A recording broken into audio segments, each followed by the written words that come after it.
Hi, everyone. Welcome back to our podcast. I'm super excited to have our special guest today, Liat Berko. She's here with us. I would like to introduce her. Her website is Liat, LIATBERKO.com, where you could find out about all the different offerings. Liat is a renowned relationship coach and meta life coach. She's a healer. She specializes in helping individuals and couples live consciously aligned lives filled with passion, love, and self acceptance. Welcome, Liat. It's so nice to have you here. Thank you, Rina. I'm so excited to be here with you. Thank you. So let's get started. I know that your main focus is working with couples on healing their relationship.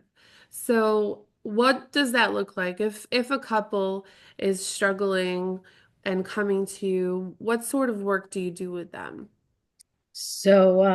The first stage is really through therapy talks. I understand we took an intake session. We talk about what's going on.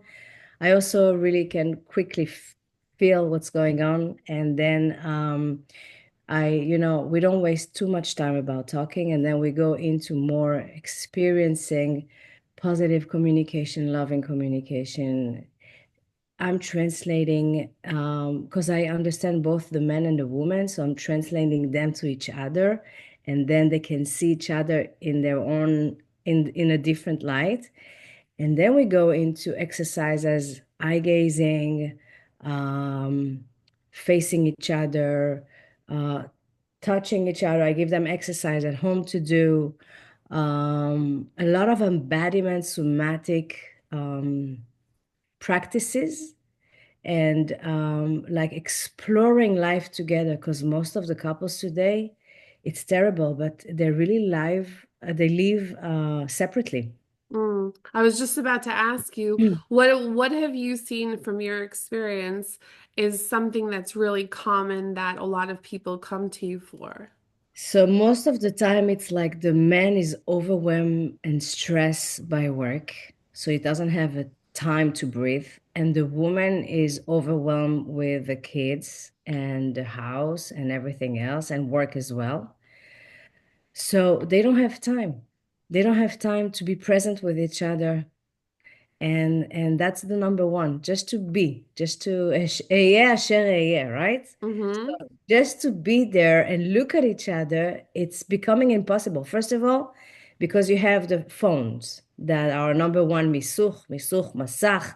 It's taking you away from being in a present moment. Mm-hmm. But second of all, it's like the attention is not there, the intention is not there. So the energy flow in different directions. So what I tend to do is really bring back the energy, the focus into one other, Mm-hmm. reshape them, reprogram them, basically. Mm-hmm. And have you seen results? Like, what does that look like on the other side? What does a healthy relationship look like that you try to guide them towards? Well, I'm experiencing one right now. I'm in Perek Bet, my second chapter of my life. I've been through a very harsh divorce, and this is what I do. Why? Why? That's my big why. I really research into a lot. If it's through studies, learning with rabbis, learning sexual healing, and it all starts with really speaking your truth, communication, being like not afraid of telling what you really feel. Because Mm-hmm. most of the time, either we try to please or we don't want to say what we think or whatever blockages we have out there, it doesn't let us express ourselves fully. And people are, first of all, they're not allowing themselves, or they have a partner that is suppressing that. So when I do the work with the couples, I first teach them how to regain power to themselves in a way, not regain power, but reconnect to their self realization and then realize the couplehood together. So what I'm experiencing is a lot of communicative talks, even if sometimes, but all about emet, the truth. Like, and even sometimes it can hurt, but you say it, it's on the table. And then the other one knows how you feel really. And then from there, when there is, Yemima says, when there is a Havana, there is a Biniya. You can build on, when there is a strong foundation, you start building up more Havanot. Havanot is understanding. So Mm-hmm. the more you understand each other, more you can build up on that. And really, touch is super important because everyone want to be loved. And what I see also is that people don't love themselves, especially the woman. Usually the men, they're very like, oh, I'm good. I don't need to be fixed. They're really complete the way they are. Even if they're ugly or fat or whatever it is, they're much they're loving themselves much more than women than what we do. So main of the work is with the woman on that aspect. And then we're also very hormonic, we're like we're going in waves Mm-hmm. in our body. So to regulate the energy centers in our body is also another thing Mm-hmm. um, that How I'm how do you do that? How do you help them regulate their energy centers? So it's a somatic work of body, mind, and soul. So Mm-hmm. at the beginning, we talk about things, we identify them, we learn, we see where they are. We feel the blockages in the body, and then we go there and we bless you. And then we go them and we release it through the body, if it's through your vocal, through body movement, singing, dancing, all the good stuff, moving the hips, because most of the trauma is stored over there. Jumping, before I got on the Zoom with you, I went to my trampoline and I jumped 200 times and Wow. really getting my flow back to myself, because Mm-hmm. our energy is like scattered, we don't move much, especially Mm-hmm. here in Florida. When I was in New York, I was walking everywhere, but here Yeah. in Florida, I get so lazy. You just go from the car to the car. You actually have to Exactly. drive to a place where you can go walking, right? So moving, when there is motion, you have to bring motion into your life. Otherwise, you're getting stuck and blockages are starting appearing in your body. And that's what prevents you from advancing. That's so interesting. So you're saying that what might a person might experience in psychological, emotional way can be cleared out through movement, through the physical, right? Definitely. And Yeah. a lot of it also through your voice, Mm-hmm. because we're made of energy, right? And when we have frequency that we radiate, and when we do some vocalism, like and you go like that, so you're actually vibrating your own essence, your own being, and through that you can actually release a lot of stuff. So when people are actually praying, they do it automatically. When they go like that, they're doing automatic. That's a change of energy. And that's why prayer is bringing a lot of release, a lot of removing of blockages. So Mm-hmm. when you adjust it in your day by day, you're able to move more smoothly, and it's like going with the flow. Mm-hmm. It's so interesting you brought that up because I found for me recently that I prefer praying out loud. It used to be that I would do a lot of my praying just like, quietly, like softly, whatever. But now I find that I either pray out loud or sing a lot of the parts because that feels the most connecting to me, right? Um, There is a difference, and that can show that you're much more self-expressing yourself, because there is a difference between murmuring or saying Shalom Aleichem al kol haolam kulo, and to mean it and to pray it and to yeah. say it loud. It's like Yeah. there's With such intention, it's an very intention. powerful. Yes. Yeah. Yeah. Well, I think I told you about this that I want to start a song circle or Yes. I'm working on developing a song circle because I feel like there's so much power in doing it as part of a group, right? Of bringing people together to release that energy through sound and singing, but also in a holy container where it's more about like singing as a spiritual practice, just like we do when we daven in shul. But I find as women, we don't really have that space to really fully express ourselves in davening in a formal shul environment to create a space for that because I think that it's such a powerful portal, like sound is such a powerful portal, and we don't really have that many opportunities to express in that way. And I think that as a mom, I can see that, kids naturally do that. Yeah, Right? They're yeah. always singing and expressing. Like, I feel like that's our natural self. We can learn so much about what it means to be a whole person by looking at our children because they are so naturally just like vibrating and, you know, expressing themselves naturally. And they're not programmed as we are. Yeah. They don't carry shame, they don't carry guilt, they don't carry fear. So they're allowed to express themselves the way they want, the way they feel. But then what happens?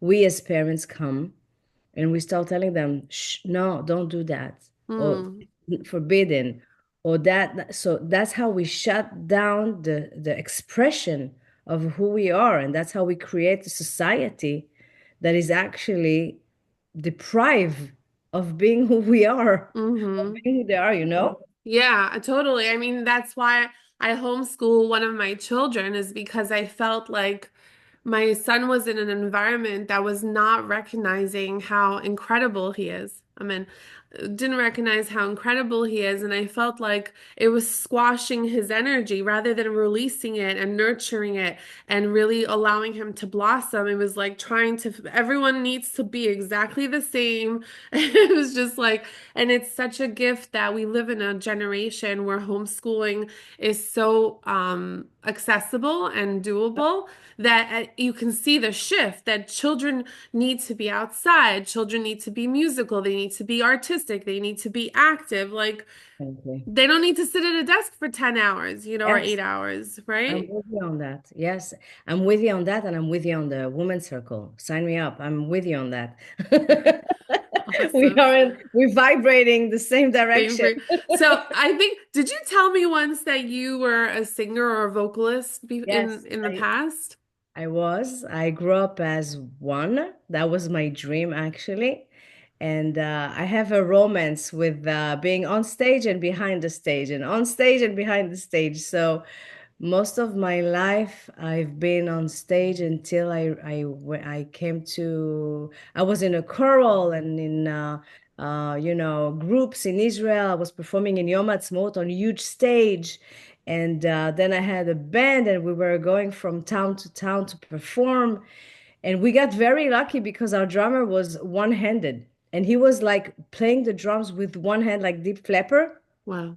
So it got us to the news and to TV and all that. So we got very lucky and very famous. And then I came to America. So I shut down that dream. But with the years, I actually did landmark education Yeah, I love Landmark. like 3 years, and that really regained to me all the passion, all the love that I had for music. And I became actually a producer of music live shows. And I Nice. started bringing all the Israeli musicians that I adore, and I gave them a stage in the United States. That's amazing. So Do I you really still do that or that was something that you did before? So I'm not doing that anymore. Since Corona, I actually was shut. My business got shut down.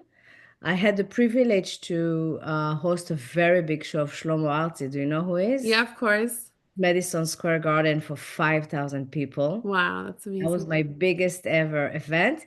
But then when Corona happened, I had to, like, everything was planned ahead for a year and I had to shut it down. And this is when I experienced my spiritual awakening, and I stopped doing everything and I just started studying and studying and studying and studying and connecting to Hashem, and Wow. like So tell me about that. What activated that spiritual awakening? What were you doing at that time that got you there? So I'll never forget it. It was March 14, 2020, the Thursday of COVID when they announced it on the news. I came home, I was divorced, and I was in my own with the two kids. And I guess that I had a panic attack or something like that, and an anxiety attack. And I thought that I was going to swallow my tongue. So I had to really come up to my mental and bring like signals of everything is okay with you, everything is okay with you, and really like talk to myself like NLP. I didn't know that I was doing NLP to myself. Mm-hmm. This is how I regain contact to self, and all was because I was overwhelmed with all those groups and WhatsApps and news and all that. So that was Thursday and Friday. Me as a non-religious at all, I just put all the electronics on the side and I start baking challah, which I never did before, and I was 45. I start lighting candles for all Am Israel and the whole world and praying. My mom thought that was I was like hit by a I don't know. Wow. And Because then up until that point, you weren't okay. secular, completely Hmm. secular. And then I kept the sort of a technical Shabbat. So I removed all the technology from my life for 25 hours. Amazing. And then I start really connecting. And first time I saw my son's soul, and I was able to communicate with him on a different level. Mm. And then I experienced nature because I was on the water, and I start looking at things like clear, you know? And I start getting elevated into the feelings of existence. And then I was like, okay, so I want Shabbat to happen every day now. Like I love that feeling. Mm. So I was waiting for Shabbat to continue that. And and it was like and then I started taking shiurim and classes and evolving into spirituality. And I had the whole thing with sharing my thoughts online. And then a person came to me and is like, "You're talking like Yemima." And I'm like, "Who is Yemima?" And then I start researching about her, and I see that everything that she's is written from her is actually what I think. So I start exploring into that, and I studied. Actually, I'm the only one who studied with her son directly, and I'm going, like 5 years forward. Today I'm teaching it, and this is my passion. It's like That's amazing. I It's so interesting how you were self-directed, right? Like that it came from you, like on your own.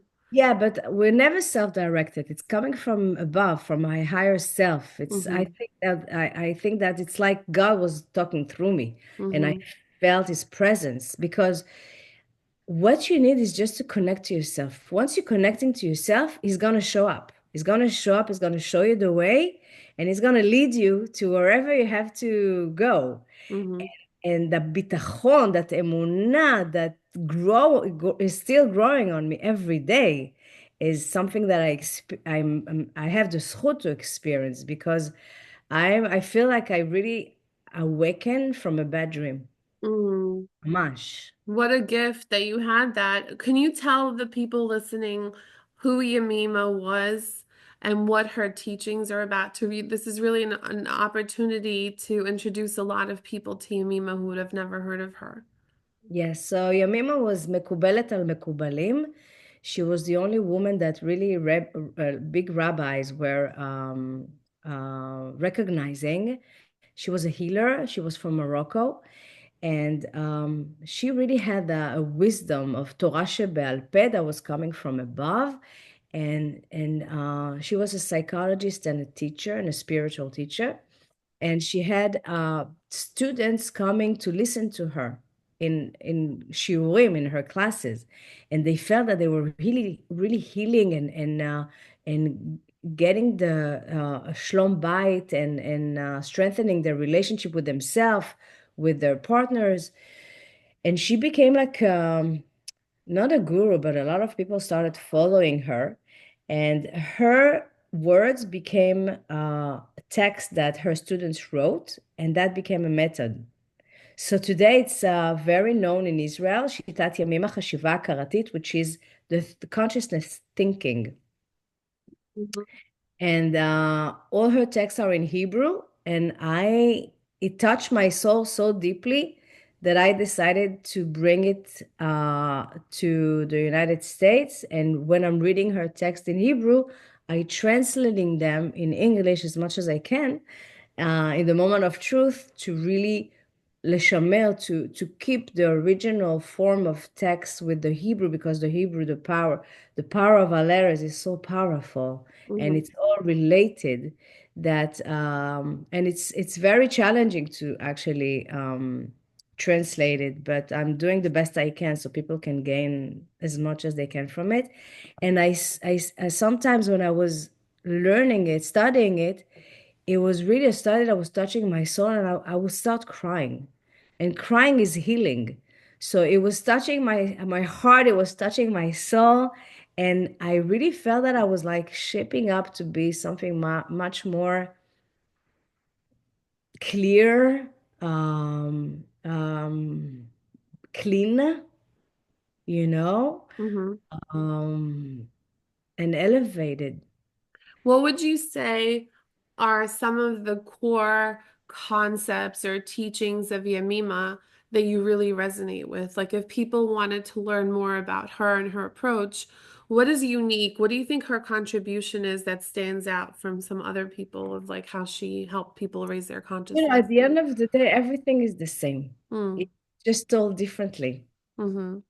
By the Do you think you resonated with her because she comes from a similar background? I know like that's one of the things that appealed to me when I discovered Yamima. I was like, what? A Moroccan Kabbalah teacher, healer. I was like, oh my gosh, like as a woman, I always look for things like that. It's so rare to find it. It's the same eshkol of neshamot. It's the, how do you say it in English? It's the Cluster, like a cluster or a cluster of group. souls, yes, that are connected together. So we all gonna have the same study, the same story of, of what, how to elevate, but in a different format. So Hmm. this format, because I'm Moroccan, because I sensed it in my whole essence, was so appealing to me that I related, and that's what really got me like much quicker Hmm. to gravitate toward her teaching. And yeah, and I didn't know that.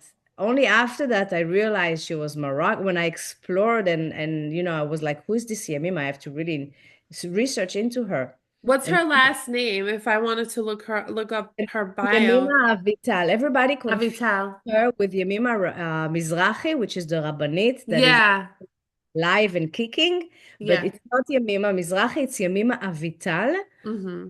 Is a tzaddiket, and she already passed away, זיכרונה לברכה. Her Hilula is every Kaf Hey Be'iyar, and I actually celebrate it in the United States, so you're welcome to join me. It's, Nice. yes, So you have a group that you teach like a weekly Yamima group, right? yes. So I called it the Heart Wisdom because Yemima is Yemima, and her texts are respected the way they are. And the heart wisdom is more of how I come and I translate it into from my own perspective. And what I do, I bring it more into the relationship because everyone, when you study Yamima, you can start teaching Yamima because it's your own, you're bringing your own soul and your own perspective into the study. So the heart wisdom really bring it from a perspective of relationship with our partner. That's why I try to focus that because I know and I know how shlom bayit is so important, and people don't put in enough intention and attention to this. So yeah. Is that something Yamima talks about? Is relationships and marriage? Or do you just direct it in there? Sometimes, but not all the time. It's very generally speaking, and everybody can take it to their own.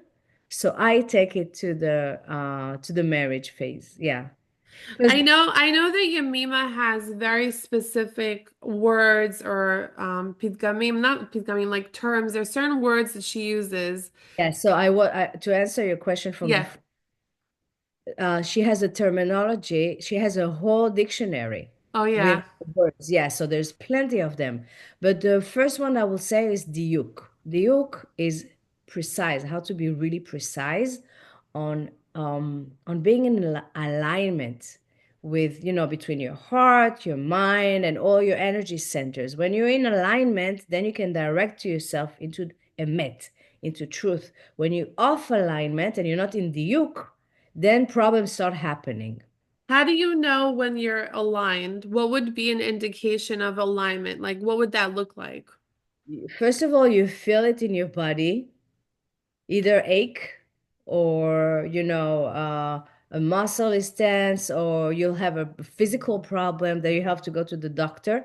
But I usually try not to go to the doctors. I try because it's all emotional. Like Hmm. Louise says, is teaching us in her book, You Can Heal Your Life. And something is off. It's taking you out of your way. Yeah.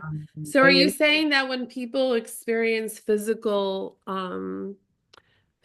health problems, then it's an also, expression of an emotional issue? Is that what you're saying? definitely, definitely. But also, when you're not in alignment, you know that you're not in alignment because your subconscious know it, but you keep doing the same thing over and over, thinking that it's gonna be okay. Yeah. But Then it sometimes, dawns but on you. sometimes I hear that, but I think it's very hard to always stay aligned, right? So Like it's like you're center and you're always coming back to center, but it's very hard to always stay aligned, right? that's why we have to do the work every day. Yeah. Not enough to pray or meditate or run or work on your physic once a week. You have to do it every day if you So want to be. what would the work look like? What would that be? Oh, that's the $1 million question. Because it sounds like what you're talking about is a lot of like mind, body, soul. Like it's all integrated, right? Like the somatic healing, the energy, the voice, everything is integrated. But from what I'm saying is from Yamima's perspective, what is the core thing that allows a person to stay aligned? I'll tell you what makes me stay alive, not from Yamima or anything else, but also Yamima also, it's she Connected? she has yeah, she's saying when you coming back to your heart, אישה שחוזרת לכוחה, לליבה, when you return to power, when you return to your heart, it's aligning you. למה? Because when Tiferet, you know that. Tiferet is the center. When you go back to Tiferet, everything is aligning you back because this is the only sphira that is connected to all of them, right? So the same way with the heart. When a woman returned back to her heart, that's when she's able to realign herself immediately. The way to do it is not being in suffering. The way to do it is living a life of pleasure. This is what I'm saying. Be in pleasure, be in simcha, be in oneg. Oneg is be passionate about everything you say, everything you do, everything you bring to your life. Like make your work not seems like work even 1 minute of the day. And when you start tapping on or bringing pleasure into your life, then your relationship with yourself is much more sustainable. And with your partner is showing, because עולם פנימי משקף על עולם חיצוני, whatever is inside is outside. So it's reflected immediately with your relationship outside of you. Hmm. I love that so much because that's how I am in my life. Like I very much focus on bringing things into my life that spark joy. Does it spark joy in my life? Does it make me feel good? Whether it's an activity or a job or a project or a person or an event, anything that I bring into my life, that's my filter. Does it spark joy? So I love that so much because it's true. The heart is about pleasure. Like I feel like Hashem wants us to experience atov u'metiv. Hashem wants us to experience goodness. And it's so easy. That's why I was saying before about being self-directed or inner-directed. The world outside of us, there's so much negativity that it's so important to somehow create a filter around yourself or a bubble to protect yourself from that so that you can stay in that state and it's not like it's not a superficial joy, like it's so interesting because this is the month of joy, right? It's not a superficial joy. Oh, this makes me happy and that it's not about the Not outside. external. It's It's not not external. external, exactly. Internal. Yeah, it's Yeah. definitely internal. And what we tend to think is that, oh, he didn't do that to me, so I'm not happy. He didn't bring me flowers, so I'm not happy. But we always point outside for our own happiness. And what's happening when you point outside? You have two fingers going outward, but you have three pointing at you. So where do you take responsibility of your own joy? Hmm. So you're the only one who can make yourself happy. That's what I teach. How to make yourself happy, basically. Yeah. How as a woman I can be complete and living in pleasure, and how as couples we can actually feel that we are complete and fulfilled. And also, Yamima, apropos joy, she's saying, when you're returning to, כשאת חוזרת לליבך ולכוחך, then the only thing that is left, נשאר לך רק להיות בשמחה. The only thing that you left is just to be in joy. And she also have a musag, a term that she's talking about the little girl and הילדה הקטנה והלומדת. So the little girl and the The learner. learner, exactly. And it's like, the lower self and the higher self, basically. So she always says, like, what point of view are you coming from right now? Are you coming from the little girl, which has pro and con? Because if you're coming like a little girl, you just say you feel happy and all that. But then there's a lot of little girls inside of us that are very like dramatic and want things for themselves and like running tantrums and stuff like that. So the most beautiful things about Yamima is to really be conscious Mm, of the way you're living and then recognizing where is it coming from and ask yourself question as it's happening so you can actually correct it from just reading the text or from experiencing it. And she's saying at the beginning of the introduction that as we start learning, the tikkun is already starting mm, with the beginning of the study. mm. That's already just by reading it, you're starting to elevate and questioning yourself, which is So you're saying, if I'm hearing it correctly, you're saying that Alomedet is about approaching life through the lens of growth and learning and awareness. Like it's not enough just to activate your heart wisdom and feel joy, but to also experience life from the perspective of what can I learn here? How can I grow here? How can I be more self-aware of who I am as a person in the world? develop, expand, enlarge the vessel so you can bring in more light. Because if you How do you enlarge the vessel to bring it? I have an idea about that from my Kabbalah teachers. They use those words too. How does the Yemima talk about expanding your vessel so you can hold more light? she's touching on svach, she's saying that our mind, our thoughts, and mesubachim, and they're all like interconnected, Complicated? very complicated. So she's saying when you start pulling those, it's like a A chutim, thread? thread, yes, you start like pulling them up and disconnected the knots, Yeah, and yeah, you yeah. like more singular and slow and not that complicated, then one by one Mm, actually manage to it's like how should I say it? לנקות את הסבך, זה to get more, it's really like making the complicated simple. simple, yeah. And when you go into simplicity, which is the most challenging part for us because our mind is so complicated, all the thoughts, all the monkey thoughts, when you keep it simple, sweetheart, it's really you can get to your joy and you can see things as such a pure way, the way they are basically, Mm-hmm. without Mm-hmm. adding too much interpretation.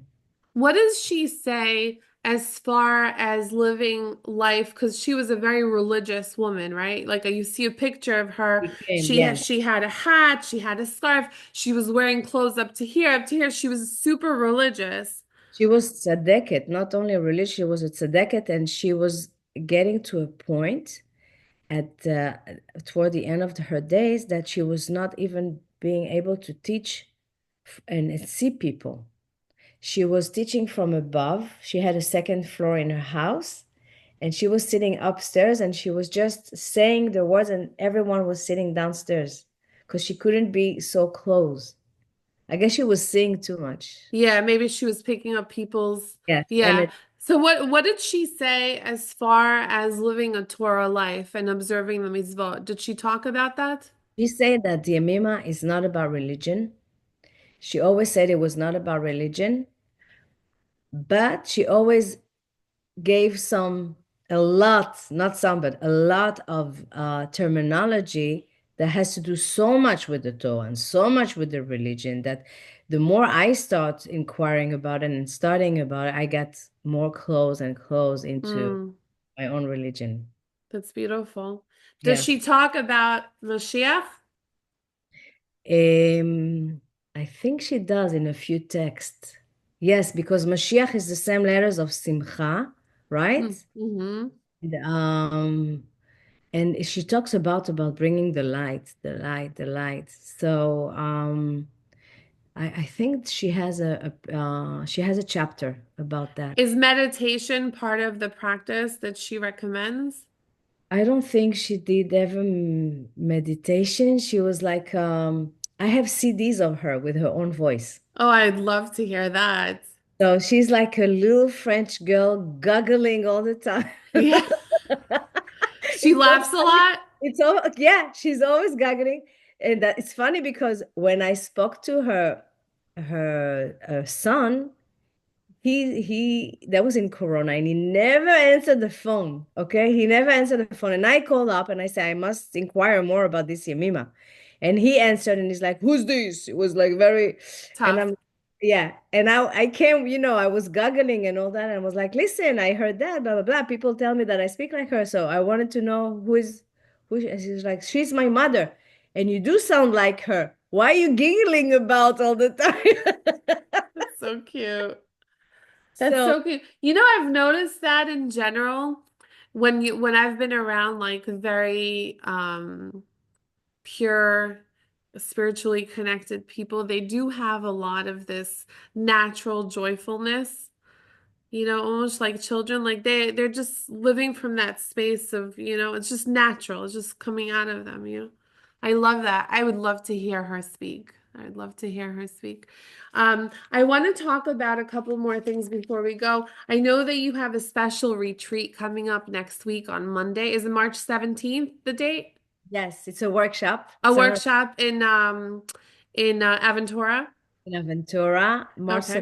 17th at 8 p.m. It's going to be a woman workshop only for women. And this is where we're going to come back to joy. To joy through what I said before, through movement, through vocalism, through joy, uh, through pleasure, and finding our own little pleasure through consciousness, through experiencing. And And I also hold couple workshops once a month.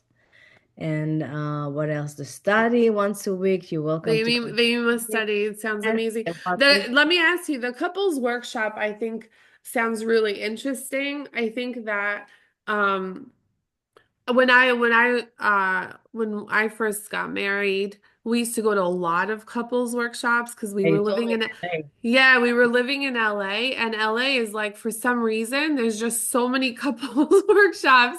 I guess they need And more than. it was so good. Like, we learned so much. And I think that for people that are sort of like hesitating whether to join a couples workshop, I actually found that to be very calming to see Yeah. other people who also had similar things that they were working through. And sometimes when you see it in someone else, you're like, oh, it's not that bad. Like, and we learned a lot of really practical things that were very good to learn about. So I highly recommend it. So is the couples workshop, is that on your website also if people wanted to find out about that? Yeah.com/booking. Everything is there. So the couple workshop makes it more accessible at a lower price to Okay. actually study everything that I'm teaching as far as kiruv levavot. And but I It's also in do Hebrew or in English? both. It Okay. depends. Sometimes I do group in Hebrew, sometimes group in English, depends. Okay.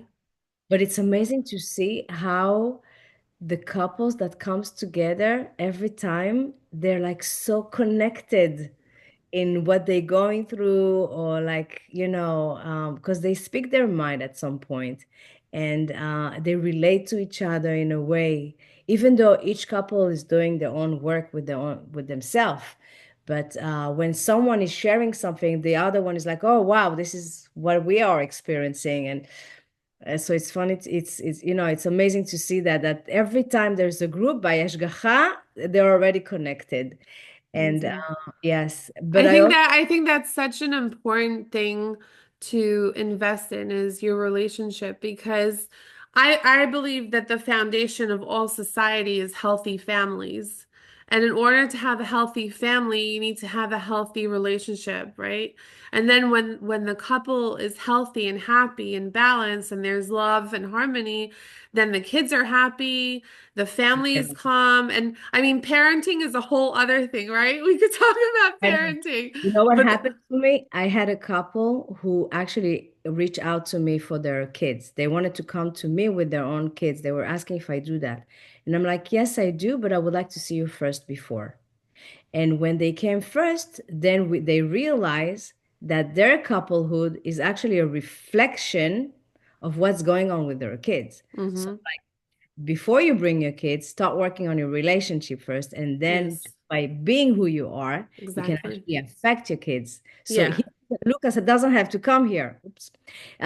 The guy doesn't have to come here, but they start doing the work, and it's amazing the way Yeah, it's because you're modeling for your kids exactly.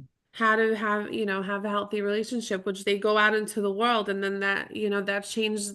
I think that changes all of society. I think it's like the foundation, families are the foundation of society. Healthy families equal healthy societies. That's why shalom, global peace, start with shalom babayit. When there's Yes. shalom babayit, shalom in your heart first, you can radiate that and project it into the world. If we all, Yeah. there's chaos outside, especially what's going on in our own country, in Israel right now, but it's all start from within. And if Yeah. we start taking responsibility on the way we're being, it's automatically gonna project it outside. For sure. And also, in the Gemara, the woman is called the bait. Like, when they refer to the wife of someone, they say the bait, right? So it's really, the woman is the heart of the home. We have such a big responsibility as women to be whole with ourselves, And because Yemima is talking about it. When a yeah, woman, she'isha al tzira, that means her center, everything surround around her. So she can actually, when she's in her center, the whole house is in the center. When a woman is off, the whole house is off as well. And we can see it with our moods and stuff like that. Yeah, That's why she always says, Are you in צירך? את בצירך כרגע? And she's asking the question. I And love that. yeah, It's it's beautiful. we are women can build and we can I believe in the power of the woman. אישה Me יכולה too. ולהרוס. Yeah. I And it just yeah. so happens this is the month of Women's International Women's Day in Yes, history. yesterday. It's all related. Yeah, it's all like in the air right now. women, Um, אומות שמחה, חודש yes. אדר, פורים. Liat, this was so amazing. Thank you so much. It was such a joy talking with you about your work. Oh, and I know that you're giving a special promo for people who want to join the workshop in Aventura in Miami. They just use the code LOVE, right? And they could get a discount on to be able to join. And if All about anyone love. wants to, yes. And if anyone wants to learn more about what you do, again, you can go to her Liat's website, Liat, Liat, Berko, Berko.com. And thanks again for being here. It was really such a pleasure. Thank you, רינה, it's a זכות. Thank you. Thank תודה you. רבה. It's a pleasure. Beautiful.